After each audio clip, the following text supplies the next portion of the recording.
welcome to the Dustin Box Podcast. Oh, I'm so glad you decided to jump onto this podcast. Before we get started, I got to say a huge thank you to all of our listeners. We got people all around the world, Sweden, the UK, Canada, South Africa, Brazil even, Japan. Hey, listen, I want to say thank you to all of you, all the people in the United States listening to this. It means a lot to me. Please hit me up on social media. I'd love to interact with you. Send me an email. Yes. But listen, today's guest is Dr. Warren Farrell, the author of The Boy Crisis. It's a book that just came out this week. He spent the last 10 to 12 years doing research on this particular topic. Dr. Warren Farrell wrote a book called The Myth of Male Power several years ago, a national bestseller and stuff. And before all of this, he actually sat on the board of directors for NOW in New York, which is the National Organization for Women. Was actually leading the charge in a lot of the first wave feminism movement, which is awesome. You know, women's right to vote, workplace equality, a lot of that stuff. And in the midst of that, started noticing how our boys were starting to fall behind in all of these metrics in school and education and a lot of different places. And so he started doing research about it and has since devoted himself to this topic. I had the privilege of going out to his home in Mill Valley and interviewing him. It was an absolute honor, an absolute treat. I can't say thank you enough to Dr. Warren Farrell. It was such a huge privilege. This book, please, it's on sale on Amazon, BarnesandNoble.com, Barnes & Noble stores, all over the place right now. Listen, if you are involved in education, if you're a parent, if you're an auntie or an uncle, or an older brother even, you need to read this book. It is legit. It is absolutely amazing. And listen, I can't wait for this podcast. So I'm going to stop talking. Here we go. This is my interview with Dr. Warren Farrell. Let's do it. Welcome, Warren Farrell. Dr. Warren, is that... Warren is fine. Okay. Who obviously you have a new book coming out right now called The Boy Crisis. Yes. But if somebody is already familiar with you, obviously one of your big books in the past was The Myth of Male Power. Mm-hmm. You in the 70s and 80s, I'm not for sure how long, but you were on the board of directors for NOW. The National Organization for Women in New York City. Right. And which is crazy, right? That you went from there and now you're writing a book about like the male crisis, so to speak, boy crisis. Yes. I don't really find that contradictory, but I know a lot of people would in that context. And obviously gotten kind of a lot of backlash from that community over more recently. But aside from that, this new book is coming out, and actually that's kind of what we wanted to talk about a little bit. I know this is big for you. Can you just starting us off a little bit, can you just kind of maybe introduce kind of where this book came from, why you felt the need to actually do the level of research and investment in this particular topic? Yes, sure. The research on the boy crisis has been an 11-year process. So your reference is pretty accurate. It's wow. My wife and I just once figured out if I took the number of hours that I put into it and subtracted the advance that I got, I've been making minus $20 an hour for the last few years. Nice. So, okay. Jeez. The reason I felt it was, like most things, it's step by step. I was, deeply involved with the women's movement and helping people all around the world to understand why, that God created people to be full people, not just one role limited to this or limited to that, but to have all of our potential be able to be made use of. That's true respect for God, in my opinion. Yeah, and so there's. I wanted to I was sensing in my work with men and women that we were doing a great job with the feminist movement opening up options for our daughters. Yeah. But I heard from many teachers that they were having problems with boys, and the boys had always been problematic in terms of being physical or fidgety or this type of thing. Exactly. We're doer types. We're not types that sit at desks and take good notes. I certainly was, for sure. You were what, a doer? A doer. Oh my gosh! Yes, a doer. Oh my! One of the parent-teacher conferences my parents came from. They're like, oh, how's Dustin doing? Like, well, he'd probably be doing better if he kept all 4 of his legs of the chair on the ground. Like I would balance on one leg and kind of swivel in the back of the classroom. Yes, exactly, right. Anyway, sorry. Well, why? How else would you sit? Yeah, exactly, right? Exactly, common sense. Yes, exactly, right. And so I started to sense this, and so I started to look at like the PISA tests, which are tests that are given internationally by the United Nations. To people in all countries. And as I examined the results to those, I saw that boys in all 63 of the most developed countries were falling significantly behind girls, especially in reading and writing, which are the 2 biggest predictors of success, by the way, how well you do in reading and writing. And they were even falling behind in math and science, areas where they had, previously stood out. Yeah. And so I started looking more closely at the data and seeing that that in the what did developed countries have in common? I asked myself. Yeah. And what I saw that they had in common was enough access to the means of survival that they would allow permission for divorce. Mm-hmm. Now, once there was divorce, the problem was that there was a division among divorced families. Ones where the fathers were involved after divorce and significantly involved, and ones where the fathers were not involved. And it was the ones where the fathers were not involved after divorce, which were millions and millions all over the world of children, that is where the children were having problems. Okay. And so both girls and boys were having significant problems when there was a lack of father involvement. But I noticed that the level of the boys' problems was even greater than the level of the girls' problems. The boys' problems were much worse in social skills and emotional development. The Department of Housing and Urban Development, thinking that the problem was poverty, moved 17,000 families from poor areas into economically better areas with better schools. Mm-hmm. They found that the girls, in fact, did do significantly better, and the boys did significantly worse. Oh, wow. And as I did research in just dozens of different areas, I think one of the biggest surprises in doing the research for the boy crisis was finding the degree to which boys are more vulnerable than our daughters. Just in general, or specifically from broken homes? Specifically from broken homes, but also from broken relationships. We usually think that boys, tough it out and stuff like that. Right. It's true that we don't. The girls, when they break up in a relationship, they'll cry. They'll talk to their girlfriends about it. They'll talk to their parents about it. The parents will empathize. They'll talk to the church faith-based community about it. Yeah. And everybody hears about it and sees and feels for the suffering of our daughters. Yeah. We guys are more likely to keep it to ourselves and go into depression and then withdraw into video games and identify with somebody that succeeds there. Or as we get a little bit older, if we're in a relationship, we withdraw into video porn because that pornography is access to a variety of attractive women without fear of rejection. Totally, at a price that we can afford. Yeah, exactly. No, and that's really fascinating that there's actually research that's showing, that you can see that measurably. Yes. I mean, I know as a lot of there's just.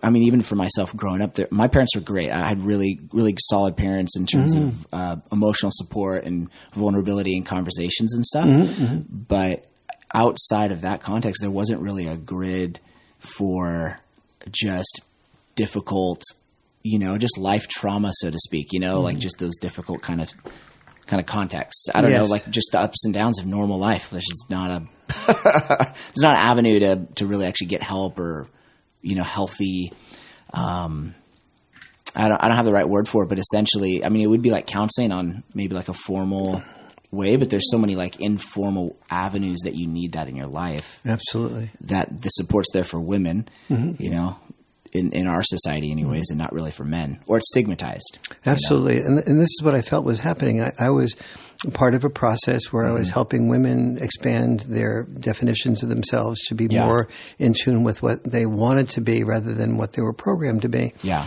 But I was trying to do this for boys, but when I spoke up on the behalf of girls and women, everyone was cheering me and saying I was a hero and you know, and had vision and foresight. Totally. When I expanded that conversation to boys and men, I was like, you know, don't you realize that women and girls, they're the ones that have the problems? You know, why are you talking about boys and men? Do you not like girls anymore? Do you like women anymore? It's like, no, I like women as much as I've ever liked women, but I want our daughters to have boys and men who are worthy of their love. Yeah. You know, I have two daughters, and John Gray, my co-author who wrote this chapters on ADHD. Okay, so crazy about that. Yes. So I remember being a kid and my parents coming home and reading, like talking about this crazy book that they had read, Men Are From Mars, Women Are From Venus. And because of my age, like I didn't really put two and two together, author John Gray. And then you said, I'm like, oh, John Gray. I'm like, I know that name. And it just like triggered, you know, I was like, oh my gosh, this is crazy. Just the combination of that. And obviously I noticed in the book that he takes a portion of the book, or how did you guys do the co-authoring on some of that? How, he has written 5 chapters on ADHD. The amazing thing about John is, in addition to what he knows about men and women, is that he knows a lot more, or just as much, about nutrition. And he's gotten very frustrated that the medical community, when in response to boys having ADHD, that the medical community and schools and parents have often said, "Gee, I see this drug, Ritalin or whatever, can minimize the ADHD problem." And it's, you know, we took the American solution, just, you know, fix something with a pill, rather than look at the underlying problem. And he said the problem with taking drugs is that it leads to a need for more drugs and then more drugs, and then you have responses that are somewhat like cocaine. And so he started looking at alternative responses to ADHD, and just has 5 chapters on, you know, the way you can exercise and what type of exercise are best for you, and what type of foods are best, and what types of foods like, you know, sugars and carbohydrates and so on are bad. What are the uses of hydrotherapy, and just hundreds of things that most people have never thought of before. And so depending on who you as a family are and your children and what they respond best to, this is, you know, what you can, you know, this is the way you can help your children to get, you know, to minimize ADHD. It's interesting kind of in the context of this. So you're mentioning some of John Gray's research on diet and exercise with ADHD. Some of what you're talking about with the boy crisis. It's interesting that we're having to do research on this stuff now. It seems like it was a little bit more inherent in culture, you know, 100 plus years ago, in terms of the types of food people are eating, the family structure, and the necessity for different roles that, on some level, yes, there was suppression in some of those roles, for sure.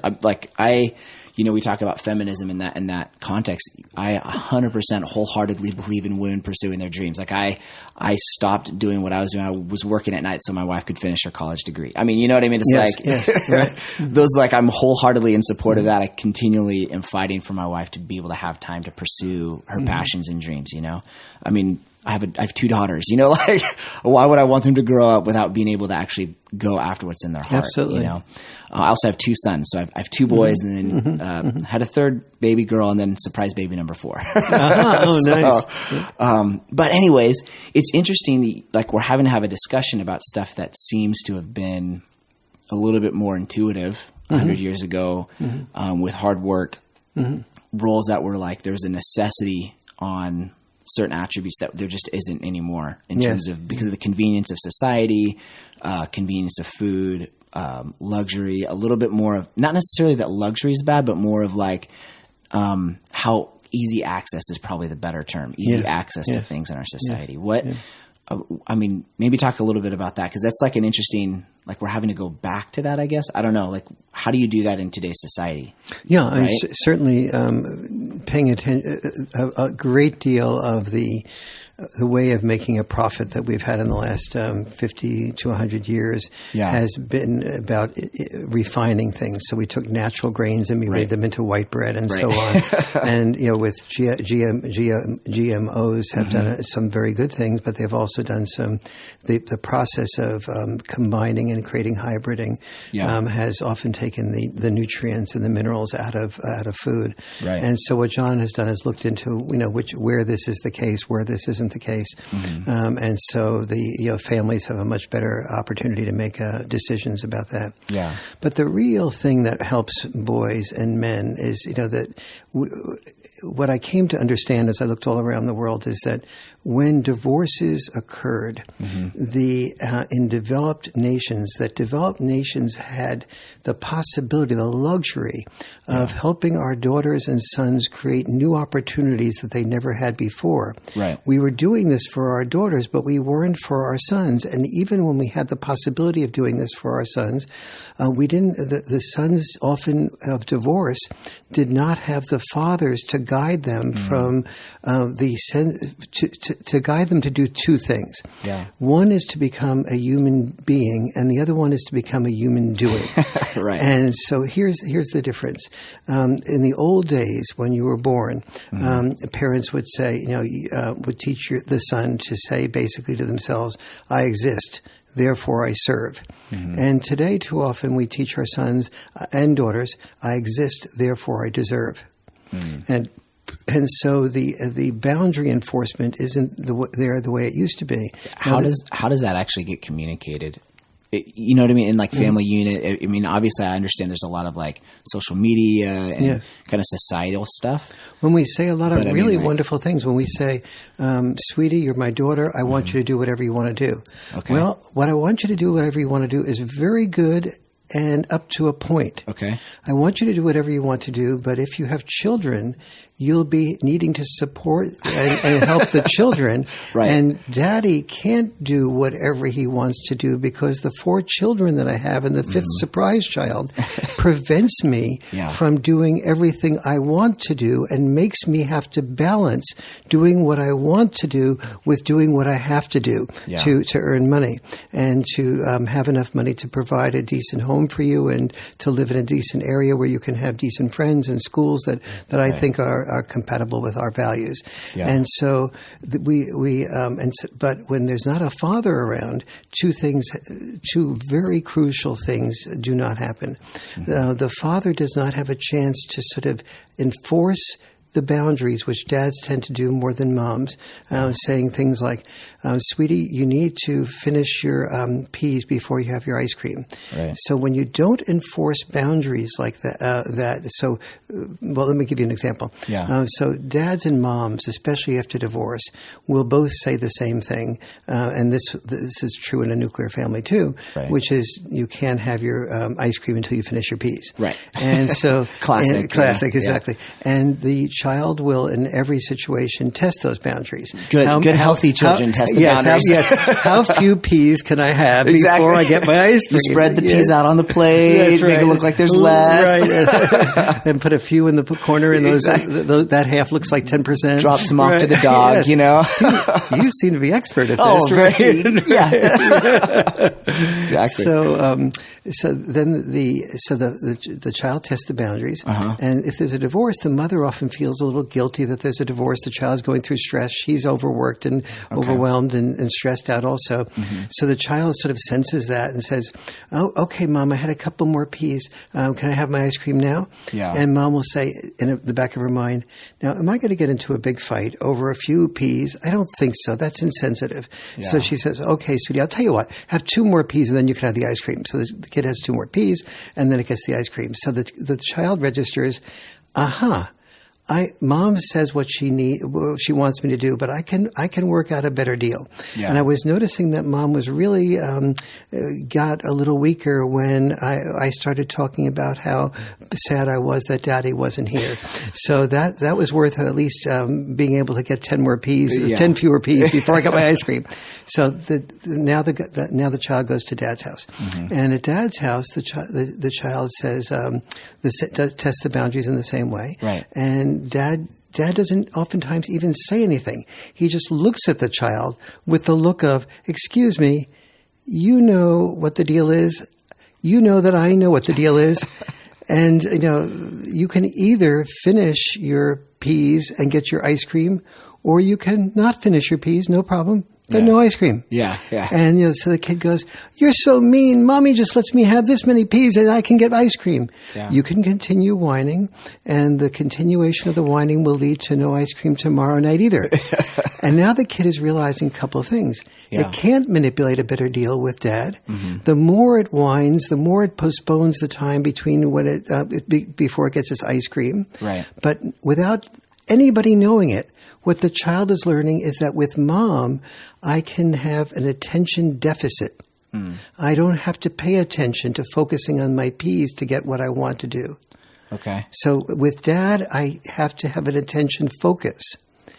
With Dad, I have to learn postponed gratification. Yeah. With Mom, I can learn manipulation leads to gratification. Okay.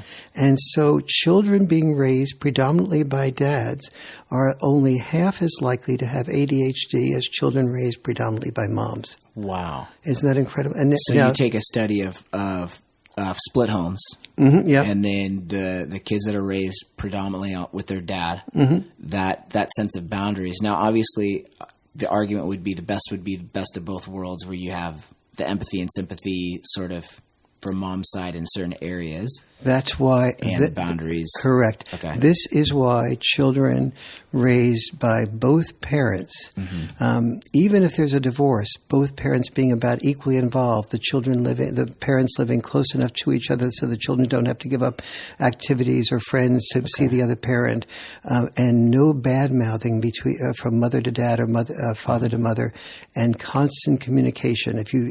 If divorce is necessary for whatever reasons, then those 4 must-dos: equal parenting, close proximity to each other, no bad-mouthing, and consistent couples communication counseling. Yeah. Those are the only 4 ingredients that together give a child a chance of doing about as well as he or she can do in an intact family. Also, faith-based attendance is really helpful because, especially if the father is missing, having men in the faith-based community who are mentors, who are and men who form boys groups, so boys can talk to each other, be vulnerable and open, and get guidance from pastors and counselors rather than from gang leaders. Yeah. Because oftentimes, especially in our inner city communities, boys go from dad-deprived families, mother-dominated families, to female-dominated schools, and then we wonder why the gang leader is appealing to them when the gang leader says, you can really earn a good reputation here. You can be somebody. You can be something. You can have identity. It's interesting in that too, because you can take the same kid and ask them, "Hey, do you want to kill someone?" No, absolutely not. Do you want to do drugs? Do you want to sell drugs? And all of those things are absolute no's. Yes. And for some reason, the gaping hole of what I would call like the affirmation of a father drives them into these situations where it's like they make the sacrifice of like, well, you know what, I'm not going to, I'll go ahead and do this little thing or whatever, because all of a sudden they're getting that affirmation met that is not getting met in any other community or any other place for them. You're absolutely right. And so they're willing to sacrifice ethics or morals because that wound is so powerful. It's like such a huge hole. This is absolutely right. The need for attention, the need to be seen, the need to just feel like you exist in the eyes of somebody who you respect and be known is enormous. But if you so one of the things that fathers bring to the parenting table is this willingness to be very tough on the boundaries.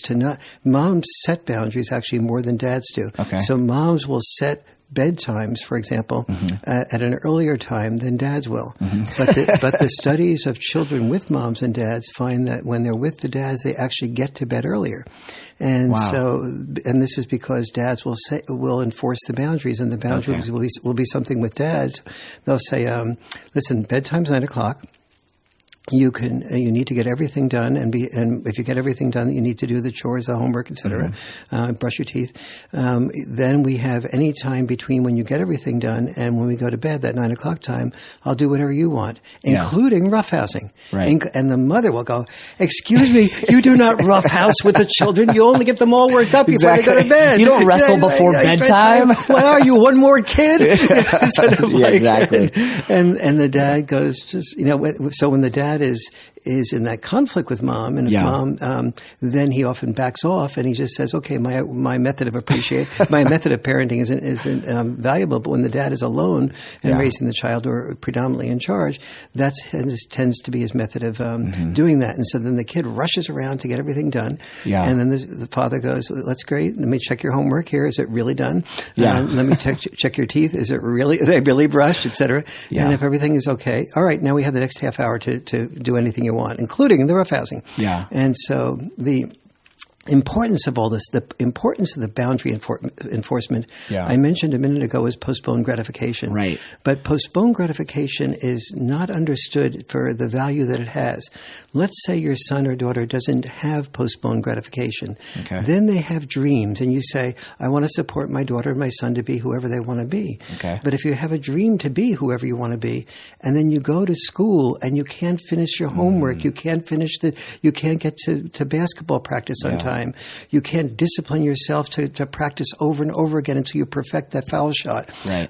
You then have that dream become a disappointment. So you're talking about a delayed. Obviously, typically when we talk about delayed gratification, most people think a little bit more short term than that. You're talking about the same idea in terms of like, hey, I'm gonna finish these vegetables so I can have the ice cream, or I'm gonna do a little bit of homework so then I can have playtime instead of having playtime now, and then eventually we'll get to homework and kind of make sure it gets done before bedtime.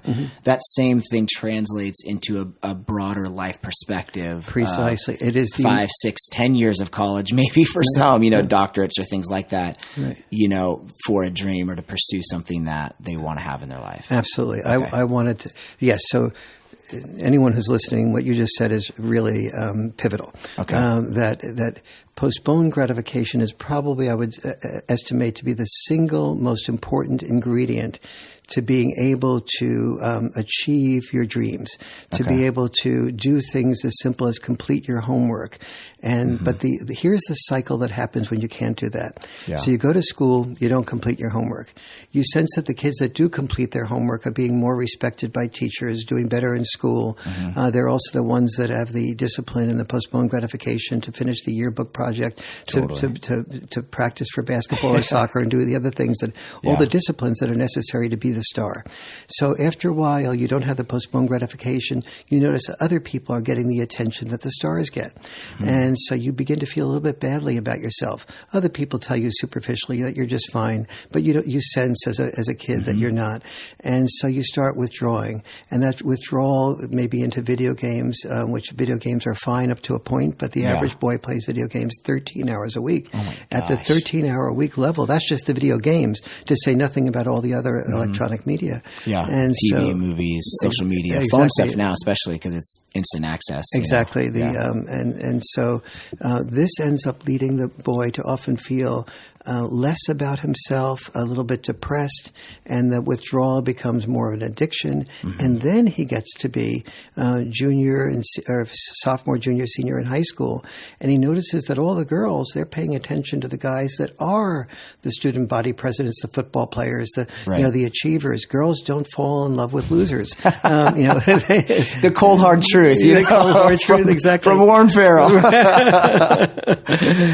People don't like to talk about that. Yes. People don't want to actually, if you feel bad, there is like the political correctness side of society right now really does silence some of these legitimate, like fundamental things that are like, we can't escape biology, or you know what I mean, some of those things that seem to be hardwired into people's political correctness is putting a gag on your mouth. You don't ever want to put a gag on your children's mouth, and you especially don't want to put a gag on your son's mouth, because sons, if you're having a dinner table, a family dinner night conversation, one of the most helpful things that I think the Boy Crisis book contains is not just the suggestion of family dinner nights, but all the hundreds of different topics that can be done that can happen at family dinner nights. I got to say, that's one of the things I'm super excited to read the full book. I was reading chunks of it because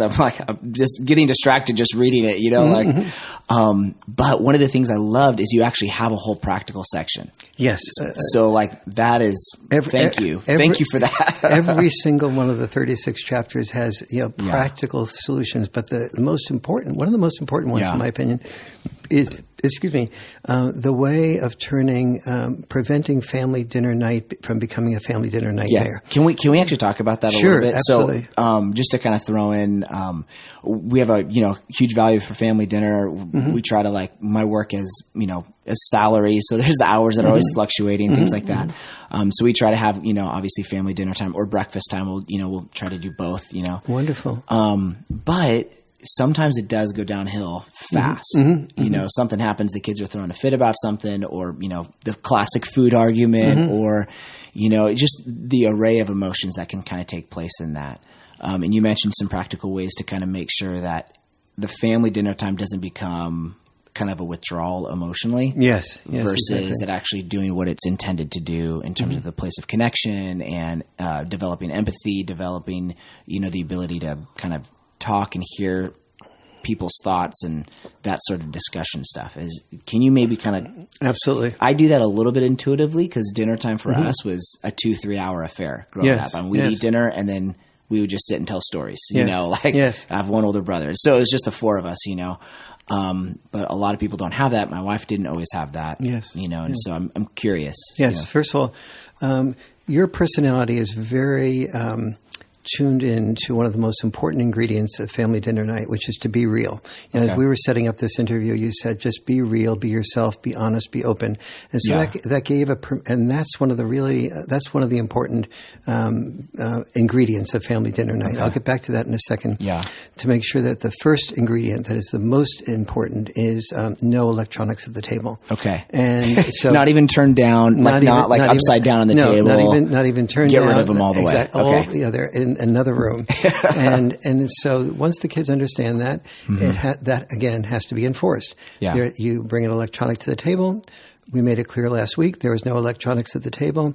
I'll take that electronics and put it in my pocket or in my purse, the mom will say, and I'll keep it there until tomorrow morning.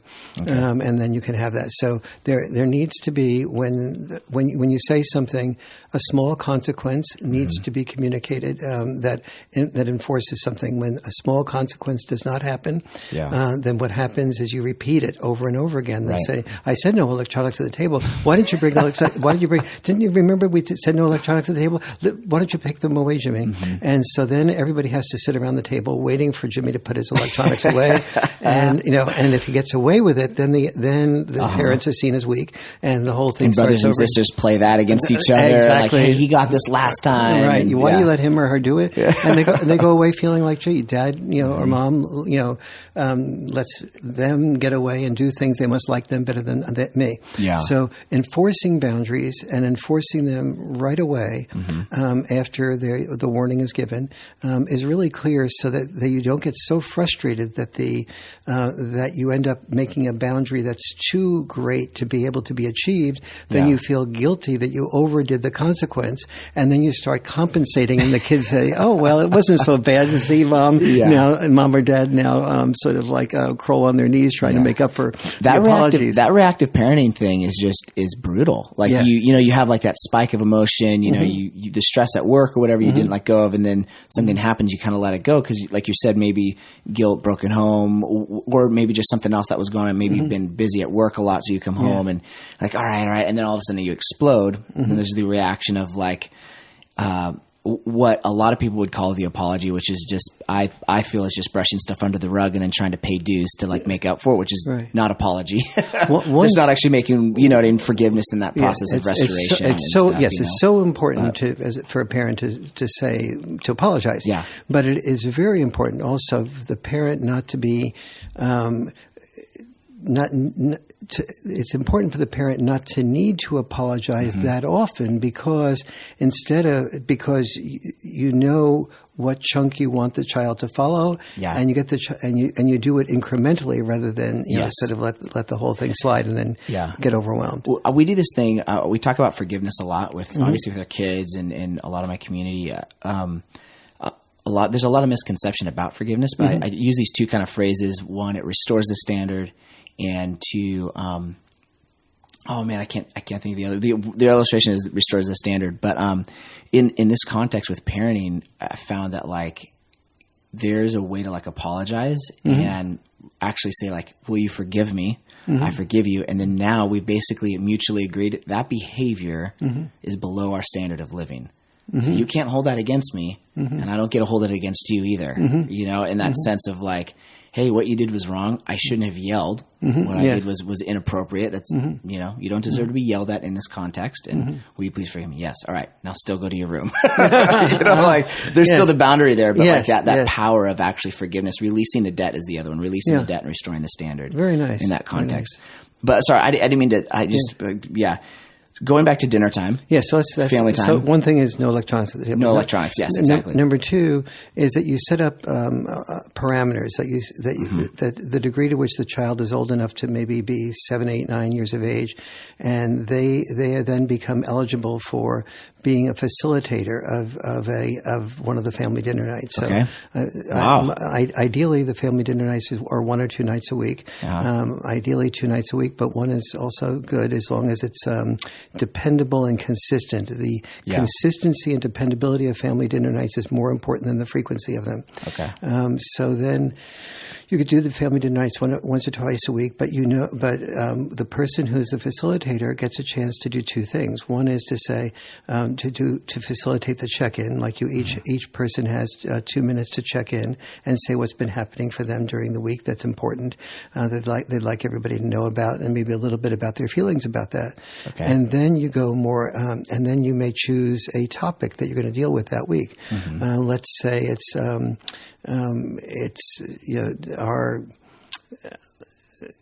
is Jane in our classroom being treated more favorably than I am? And so it could be a topic that's very personal. Yeah. It could be a topic that's broader. Is there really a God? Do we have to go to church every Sunday? Yeah. I'd prefer to, what's wrong with video games? Why do I need to, why am I prevented from going to an R-rated movie? Yeah. Those are actually like really good topics of discussion. In this context, would there be space to maybe have like is Batman better than Superman sort of discussion as well? Yeah. Or is it? You could do that, but as a parent there, you would be trying to lead the child or lead your contribution to the discussion.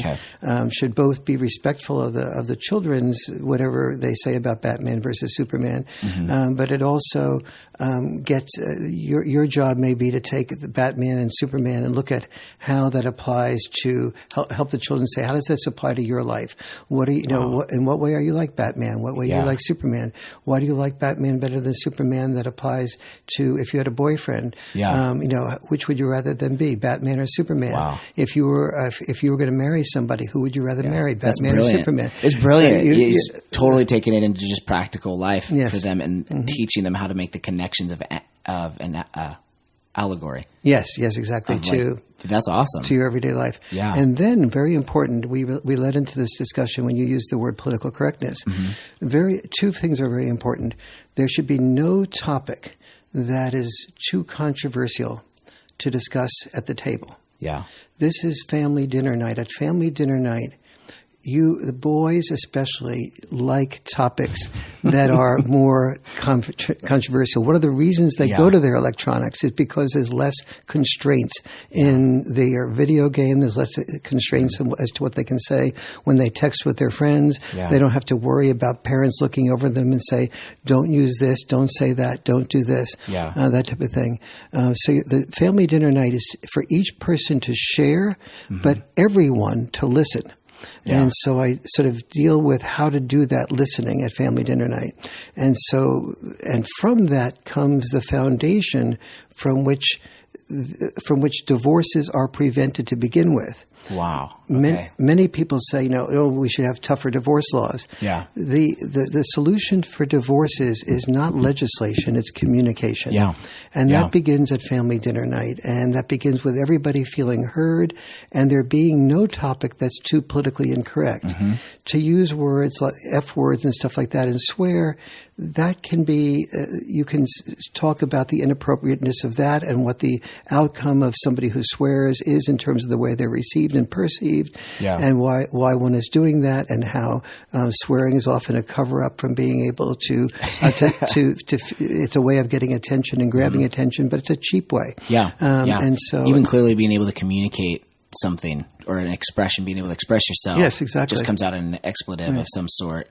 Because you don't have the right words to frame your thought or your emotion, your feeling, whatever that's going on. Absolutely. One of the wonderful topics at family dinner night is, what do we do to get attention? And somebody might wear a short skirt. Somebody might wear makeup. Everybody has different types of makeup. A woman might have a makeup that she calls mascara. A guy might, if I say I'm Dr. Warren Farrell, best-selling author of The Boy Crisis, I've just used makeup a number of times. The doctor is makeup, best-selling is makeup, author is makeup. Those are all things that I use to make up the gap between the power that I have and the power that I'd like to have. That's such a profound thought. Like the number of times and the number of ways we do that. Really, I feel like that identifies to this context too of insecurities too. Oh, totally. You're compensating for an area of identity. You're trying to prove your identity versus just being secure in who you are. Yes. And the first way that we try to prove our identity is just plain getting attention. So the F word is getting attention. Right. Our 13-year-old daughter wearing a very short skirt and and just beginning to develop in the upper body and beginning to show that development, especially if she's more developed than other girls her age. Those are ways of getting attention. So we bring that to the family dinner table. What are some other ways you could get attention? What are ways that you'd like to get attention? Who are the girls that you respect most in school? Are they the ones that get attention that way? Those are and talking about each new person. Another guideline for family dinner night is that every person that comes into your life, we occasionally invite people to family dinner night that are not just in the family. That's awesome. But every single person that's a friend of somebody is subjected to the same questions. That's awesome. How do you think you'll be? How do you think you'll feel with this person 5 years from now? Are they eliciting the better parts of you or the worst parts of you? What are the better parts of you? What are the worst parts of you? So all of these questions being discussed at family dinner night leave your children in so much more of an advanced space, an emotionally intelligent space. And this is important for both girls and boys, but it's especially important for boys. Here's why. Historically speaking, boys were learned to be heroes. They learn what I call heroic intelligence. Heroic intelligence is exactly the opposite of health intelligence. I actually have some questions about that too. Okay. So you keep going and stuff. I want to come back to that a little bit. There's some specifics that even personally, my personality type and everything, I really am I want to ask you. So go ahead, but continue right now because this is a good thought too. So heroic intelligence is socialization or training for a short life. Health intelligence is socialization for a long life.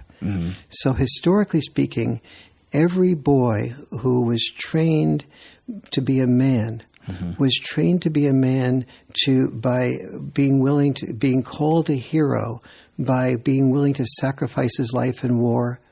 Or if the war was over, to be willing to sacrifice his life if needed in the workplace, to be a coal miner, to be on an oil rig, to get up at 3 a.m. as a truck driver to drive to some city while the traffic wasn't so great. But he might be exhausted and tired and might take 3 or 4 jobs to support his family, and then be too tired to drive that truck safely. If you look around your house and you ask, how was this house built? And you start with the loggers who chop down the trees, and you go to the truck drivers who deliver the wood. You go to the construction workers. Every single one of those are hazardous jobs.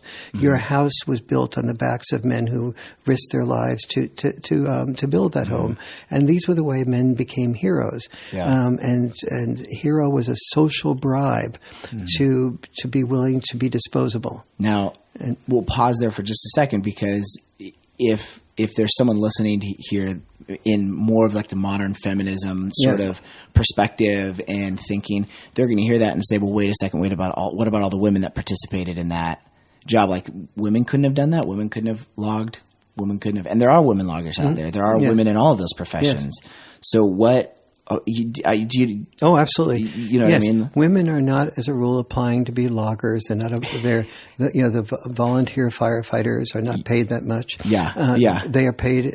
How are they paid? They're paid with respect. They're paid with social bribes. The status. The status. They're paid by women who fall in love with them because they wear that uniform and they take those risks. Now, how much of that is socialization, and how much of that is kind of innate in the sex kind of biology side of things? Because there's, when I was a kid, when you ask, hey, what do you want to be when you grow up? Nobody mentions an accountant. Nobody mentions jobs that aren't dangerous. Almost every single job or role that a kid would respond with, there's either a heroic sort of stigma attached to it, or one that's extremely risky and will eventually, It could make you the hero. I mean, exactly. Police, firemen, all of those. You are likely to go into the Marines more than you're likely to go into the Army, because there's a sort of like, there's more risk and there's more brotherhood that comes from that risk.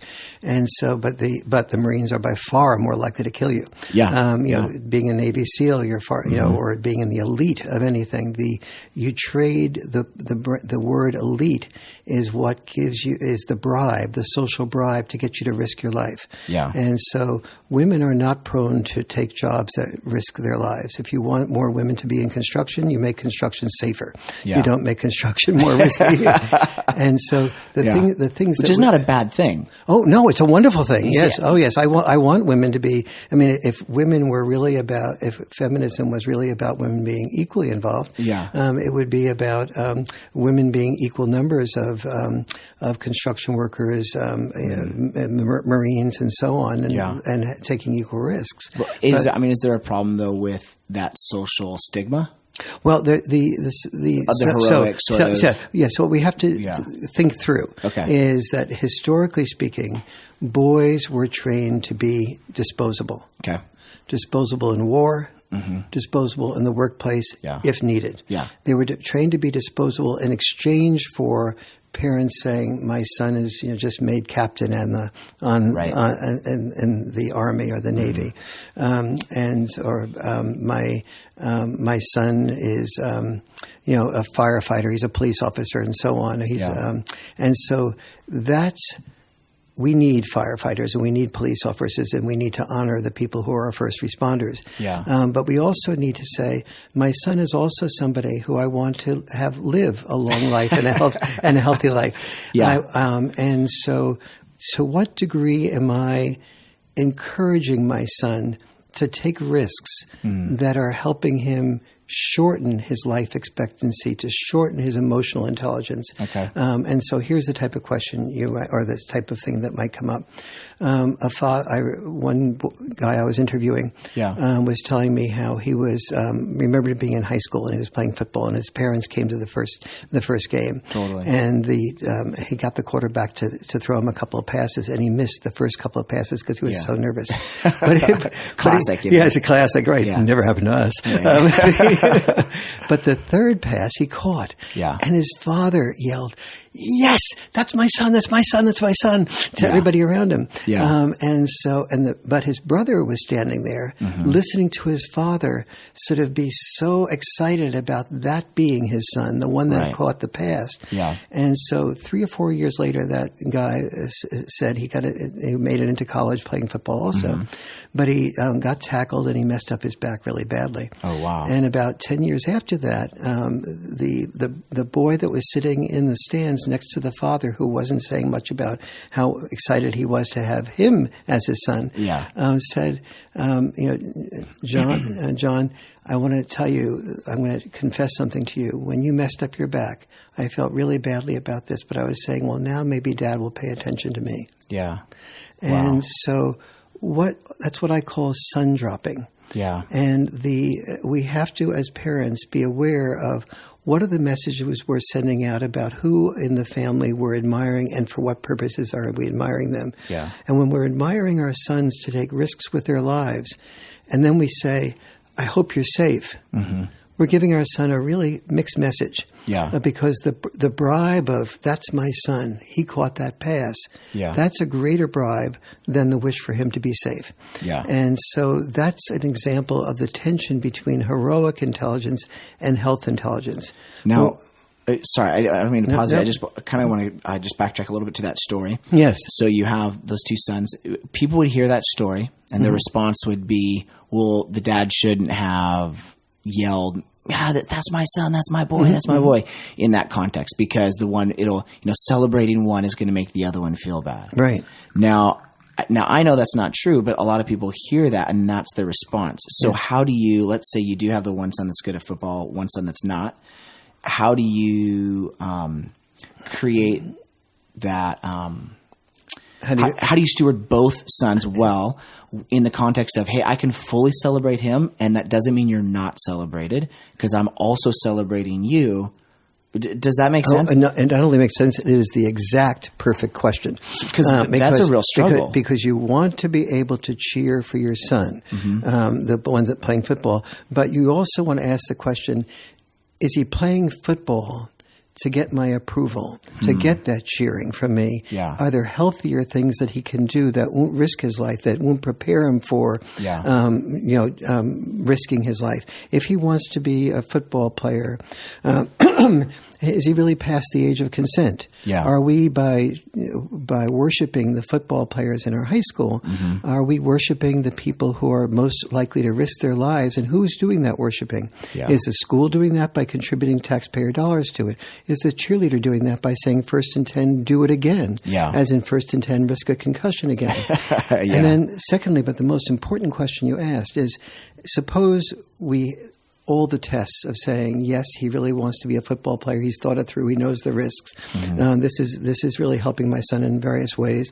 and I want to be able to cheer for my son and say, and in ecstatic moments, that was my son that caught that pass. Yeah. So what about the boy that's watching that isn't having the pass thrown at him?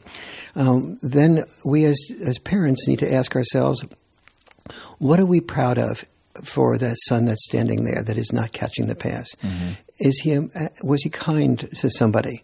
Did he play a game of ping pong? And when the point was close, did he call it in the other person's favor and lose the game? Yeah. And do we honor that at the Thanksgiving table or at the dinner table when we do our grace that night? Yeah. And say, thank you for Jimmy for calling that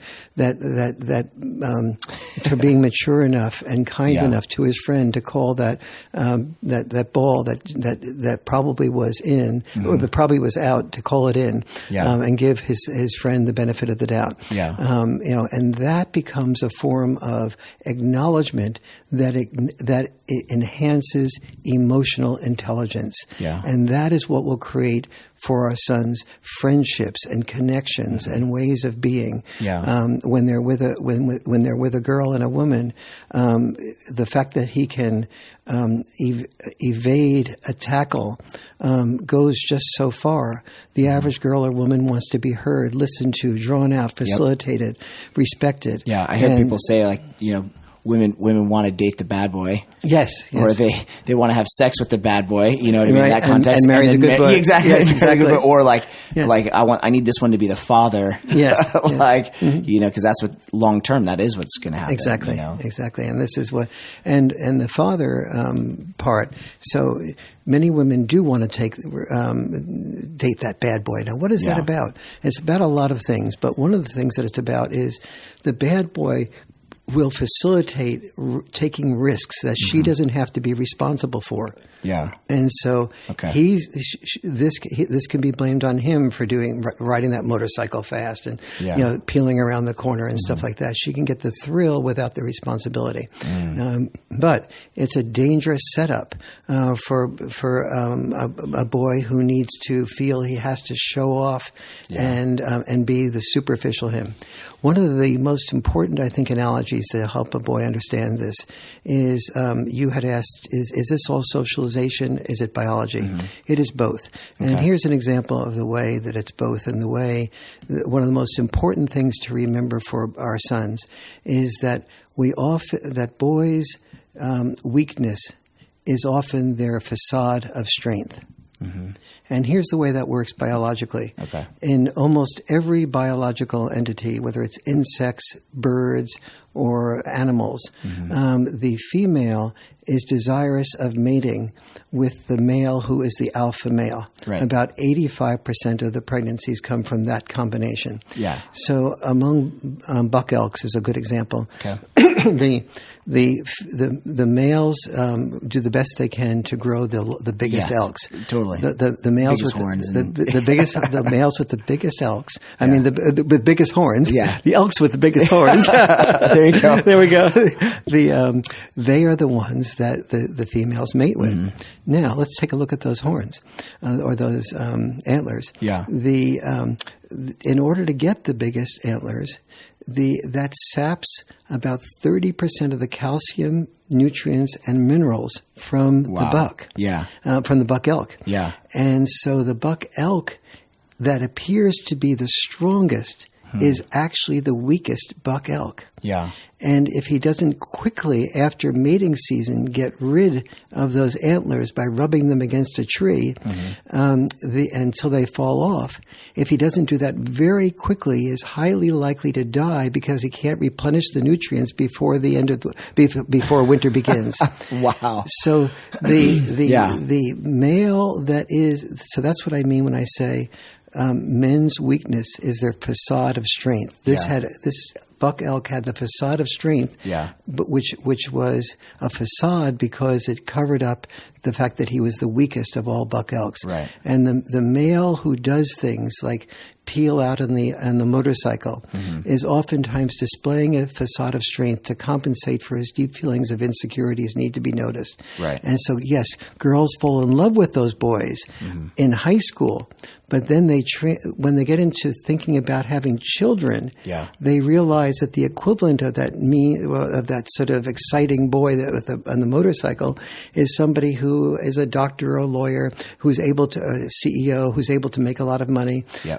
He's a Harvey Weinstein and so, whatever. He's somebody that's in charge of some company, and so they end up then transferring the boy who's the show off to the boy who is likely to be able to translate that risk taking into making the most money to support the children. But then the father that she marries, who makes all this money, what the qualities it takes to make that money is the qualities of being successful at work, and the qualities that it takes to be successful at work are often the opposite qualities of what it's taken to be successful in love.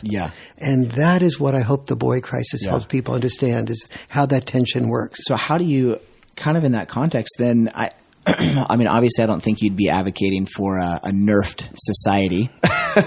No. Like corner protectors on everything, No, absolutely not. I mean, there is a sense of like danger and a sense of like that competition, a sense of those things are actually really, I mean, I feel like there's a lot of like good stuff in that with the balance of kind of like the thing that you're saying. One of the conversations I've had with my wife when we first started having kids was like, hey, the stuff that makes me successful in my job, the stuff that makes me successful in life is really like detrimental to our relationship. Like kind of like exactly what you said. It was like I was noticing, hey, my ability to, argue a point, or, like I'm a good communicator or teacher in that context. Like if I try to step into that as dad, no kid wants their dad to like be preaching at them all the time. That's exactly. Or no wife wants that. No wife. Yes. No. Yes.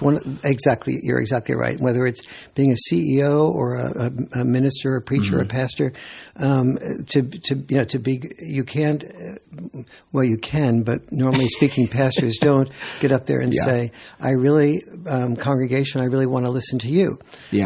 Because oftentimes people come to church for guidance, but actually asking your congregation, "I really want to listen to you," breaking them up into small groups, and you facilitating and other people adding their perspectives and advice would be a wonderful way of conducting a church service. But we do that actually with our youth. We like every couple, like we do it a couple times a month where we split into small groups and do discussion. It's a critical part of what we do. That is so important. Small groups.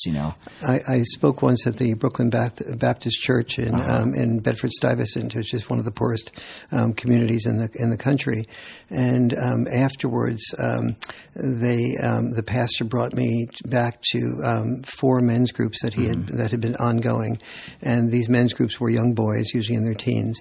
And of the 32 boys in those groups, 28 of them had been in prison for a significant period of time. Wow. Of those 28 that had been in prison, all but 4 said they would still be in prison today if it were not for the boys group, the church, their belief in God, that had allowed them to have a sense of purpose that was deeper and different than the sense of purpose they got by just stealing drugs and following gang leaders. It's interesting. You just touched on something. I want to read you a quote. This is in your intro, and I was reading this. I just want to read it, and then I have just a question about it.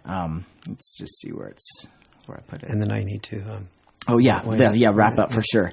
Let me do this really quick. Let me find where this is at. Oh, right here. It says you were talking about also grandpas being involved in this process, and you said this, a grandpa I knew, for example, told me he used to whisper in his grandson's ear how playing with him makes him happier than any work he'd done. His grandson, although successful at work, has refused promotions that would have required him to travel. So he says, I can do what I love most, be with my precious kids and wife. I read that and I almost cried. Like it hit me at such a deep level. I was like in my office, just like trying to like hold it together, Yes. And I felt like in that one statement, my heart felt validated. Like that the choices that I've made in life, me and my wife, sacrifices we've made. I felt so validated in just so many different ways, but really with that sense of like we've chosen to go without for a season, especially since she's not working right now. She's at home, 4 kids, but also because of their ages, like, you know what I mean? The fact that like the first 5 years are the most critical of a child's development. And so we've tried to make those sacrifices, in that context, choosing, I'm an electrician by trade, and choosing not to pursue my own business and that sort of union work or any of those sorts of things, to pursue actually what my heart wanted to do, passions in my life. Obviously I'm a pastor and I teach Brazilian Jiu-Jitsu and I compete in Brazilian Jiu-Jitsu and stuff and do a lot of training in that. And I'm a musician and the sacrifices involved in a lot of those things that don't bring really any income, Yes. But it makes you look like a hunk. Yeah, well, the trade-offs, right? The heroic. Oh, geez, here we go. Oh my gosh. No, and that's the other thing too, that obviously we don't really have time, but I hope in your book you talk about how that there's healthy outlets for the aggressive, assertive, sort of competition aspects of that, where, you don't have to go to battle, you don't have to fight at work. You don't have to do those sorts of things now, but boys need some healthy outlet for that stuff. Absolutely. First of all, boys need sports. They need physical activity. Yeah. Girls need sports and need physical activity. And you need to have a blend of 3 types of sports. Okay. 1 is individual sports, 2 is team sports, and 3 is the biggest neglected type of sport, which is pick-up games. Pick-up games, pick-up sports that are team sports are perfect preparation for being an entrepreneur, because you have to create your own boundaries, your own rules. You have to determine on the fly who is worth passing the ball to, totally, and not passing the ball to. And these are really important combinations of preparation. But you were saying something. Well, Go ahead. The question. That's what I was going to say. So, in that statement. If you could just really briefly, I know because we're kind of out of time right now, but how would you say that we can communicate a sense of value for dreams? Okay, so one of the things is like, I can't tell my kids to pursue their dream if I'm not also doing that. So like, instead of going into the self-sacrifice, hey, I'm sacrificing everything for my kids, where that's kind of the opposite of what I'm actually trying to have for them. I want them to have boundaries and pursue their dreams. So I need to also at the same time develop that. The constant conversation in our family is are we balancing both of those adequately? How have you, in your research and the stuff that you're looking at, what would you say the best balance is of that? Does that, this is the most one of the most important questions. So first of all, we need to know that the research shows that the children who do best are ones that have significant amounts of time with their dad. They have dad's time, not dad's dime. If you will. And so my father versus just, I'm paying for my kid to go to this sport, or I'm paying for my kid to do these lessons. Exactly. And I'm helping you pursue your dreams. That actually is less important than just Well, one of the reasons the time with dad is so important is because the boundary enforcement leading to postponed gratification that leads to the ability of the child to complete the project that allows the dreams to be dreams to be fulfilled. That's huge. And big dreams with no postponed gratification lead to big disappointment. Big dreams with very good training for postponed gratification, even as we're asking, is what we're pursuing, is it worth the sacrifices that we're making to pursue those? So the whole concept of trade-offs needs to be... In that process, that is the argument you make with yourself every day. And that should be the argument you make with yourself. Is this worth it? Yes. Is it worth it? And that should be a prime discussion of family dinner conversation. Is what we're doing, is it not just enjoyable and worth it, but what are the other things we could be doing? What's the balancing act we want for ourselves? Where do we want to plan to go to? I had I had a wonderful role model in my father that way. He came back from Europe and he was offered a couple of jobs a couple of promotions where he would have had a job that paid significantly more, but it would have taken a great deal more time. And he said very frankly to me and to my sister, this will not allow me to get home until you're in bed. I'd rather have time with you than I would have another status at work. Now, my son-in-law has had our grandson, a boy named Finley, and he came to me a few months ago and he said, I've turned down, he runs a pool business. He said, I've turned down a 50% increase in my business because it would mean I can't be with Finley as often. And he said, do you think that I'm doing the right thing? and I said, Hutch, you are doing the right thing. You don't even know how much you're doing the right thing, because when, just here's an example, and this is amazing. We now have the science to know that boys and girls with significant father involvement already have longer telomeres by the time they are 9. So telomeres are the part of your cell that reproduce with full amounts of genes if the telomeres are long, and fewer genes if the telomeres are shorter. So when you don't have significant father involvement, the average child has telomeres that are 14% shorter, predicting about a 14% shorter life expectancy. Oh my goodness! But one more thing. I was just saying genetically. That's crazy. Isn't that amazing? By the age of 9, but oh my gosh, the boys' telomeres without father involvement are yet again 40% shorter than the girls. Oh my gosh! And that's just a metaphor for the amazing vulnerability of our sons versus our daughters when fathers are not involved. And so I should probably close on that. That is, that's a mind blowing thing to wrap up on. So this is why why I did 11 years of research on this. So the presence of father, obviously, we understand psychologically and emotionally, just wrapping up, the presence of a father actually genetically affects both sons and daughters, but specifically boys even at a more dramatic level. Exactly.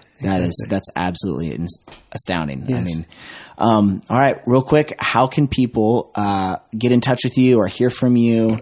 When's the release date for the book? Where are they going to find that? The release date for the book is tomorrow. Oh, hey, what a privilege. Thank you. We're doing this March 12th, and the release date is March 13th, March 13th, 2018. Okay, so I think this podcast will come out on Thursday or Friday, so it'll be available. Yes. Okay. So the book is, for all practical purposes now, the book is available. It's available not only on Amazon.com, but also Barnes & Nobles will be having it on its front tables. Awesome. And so whatever is your choice. Right now, Amazon has it reduced in price. I don't know how much longer that will be, but that at least is a big advantage if money is an issue. Yeah. But make sure you take a look at the family dinner discussions. Make sure you really understand the difference between heroic intelligence and health intelligence. Yeah. These are some of the things that I think and hopefully will guide you to bringing up boys that are really proud of who they are, not just their title or their status. Yeah. And boys that our daughters will find really worthy of their love. Yeah, that's awesome. Thank you again so much, Warren. It's been a real pleasure. Oh, man. Awesome. Thank you. All right. Thank you so much, Dr. Warren Farrell, for your time. That was super fun. Listen, go buy his book. Also, shoot me an email, shoot me a tweet. Let me know you're out there. Love to interact with you guys as listeners. Hit up the podcast webpage, DustinandSavannah.com. And as well on that, you can see my wife's blog. She's got a ton of awesome stuff on there. And check us out on Instagram, Dustin and Savannah, on our Instagram profile. So, we got a bunch of stuff up there. Listen, thank you guys again so much for listening, for participating. This is awesome. I'm so enjoying doing these podcasts, and I hope you're enjoying listening to them.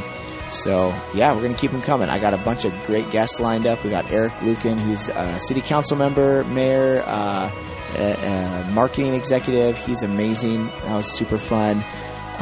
We got a bunch of others lined up, ready to go. So, stay tuned and catch the next episode next week.